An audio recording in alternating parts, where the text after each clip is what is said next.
What's up, ladies and gentlemen of YouTube? Boogie298 coming at you live into the power of the internet. And I just finished watching Bill and Ted Face the Music, the third in the Bill and Ted trilogy. And I have to say, this might be the first moment of genuine joy I have felt in 2020. Wow, it put me in a good mood. Obviously, when they were making this movie, they had no idea that it was going to release in the middle of the apocalypse, so I don't know that they knew how badly the world and people like me needed this movie, but boy, the timing couldn't have been better. Now, obviously, since we're in the middle of the apocalypse, you cannot go to a theater to see this movie. You're going to have to stream it at home. I personally chose to stream it on the Xbox network, and actually, I purchased the movie, so I own it. I got the first two movies as well for $35. I could have bought the movie itself for $25, or I could have just rented it for $20. Buying it for $25 seems to make a lot more sense, but up to you. Now, $20 may seem like a lot of money to rent a movie, but that's $25 to buy it on the day it came out. And let's admit, I was spending $12.50 when I went to my local theater this time last year, so I was even spending more, if I'm being honest with you, because I was getting snacks.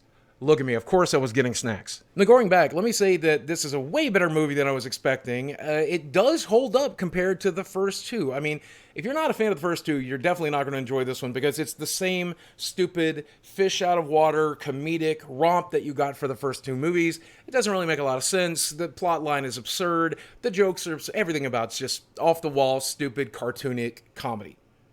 And if you're not in the mood for that, are you living in the same reality as me right now? Because that's exactly what I want. Bring Looney Tunes back. I mean, if you've seen the first two movies, you know what I'm talking about. They're just loose plots built around the concept that in the first movie, they have to travel through time to gather up a bunch of people so they can give a good high school report and graduate high school so they can go on to become musicians. And in the second movie, it's the same thing, except this time they end up in heaven and hell because they get killed. And just like the first two movies, this plot is kind of unimportant. I mean, it is a culmination of the story from the first two movies.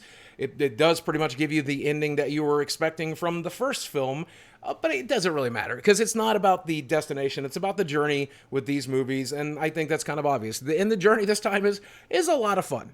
I will say, if I'm being critical of the movie, the CGI is not great. I mean, it's nothing particularly bad. It just seems cartoony, but that kind of fits this movie, and that could have something to do with the fact that instead of seeing it at the theater, I was seeing it on my giant 4K television, setting just 10 feet across from it, so maybe it would have looked better in the theater, but here it kind of looked a bit cartoony, but the special effects were never that great in these movies to begin with, so you get used to it. The acting in this is exactly what you're expecting. Alex Winter and Keanu Reeves play those parts perfectly all over again. And it is kind of shocking seeing them, 20 years later? It was 1991 when the last movie came out. So, I mean, it's a pretty stark difference, but still, it's cool. It's still Keanu Reeves. If you don't love Keanu Reeves, you are officially dead inside. All the other supporting actors and actresses do an excellent job, including the cameos. I was fairly surprised by some of these cameos, though I will not get into spoiler territory. I will say one thing.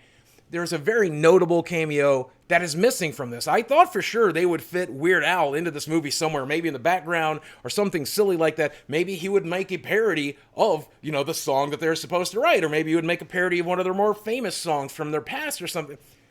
No Weird Al. How did that happen? How did you guys not shoehorn Weird Al in here? At least have him run around in the background somewhere. But besides that, it's ultimate fan service. If you grew up watching these movies like I did, if you've gone back to watch these movies a dozen times, you'll notice all of these cute little Easter eggs and little moments and little flashbacks and previous characters and things from the previous movies that you are just going to love. This is a very well written movie, very well directed, very well filmed. And that's surprising considering just what a stupid, goofy premise this is. You don't get comedies like this anymore, and that's a real shame because the world needs comedies like this. I needed this comedy anyway. So whereas this movie is very expensive to watch at home, and I know we're all on a budget these days, I just have to say, I think it's $25 well spent, especially if you're a fan of the previous movies and you want to watch those movies again and again. Streaming it for $20 seems like a bit much, but maybe you get some friends together, social distance properly, put your masks on and watch this together in your own home theater if you can. Everybody chips in $5 or something. Don't forget to bring the Mountain Dew and Doritos. So if you miss old retro movies like this, if you're a big fan of the Bill and Ted series, if you like loose and goofy time travel movies, if you miss good comedies, this movie is for you. But I also think if you're just a person who needs a 90-minute escape from this nightmare we're calling 2020, I think you probably will enjoy this film. So guys, as always, thanks for watching. I love you very much, and I'll speak with you again soon. I think I'm going to go watch it a second time right now.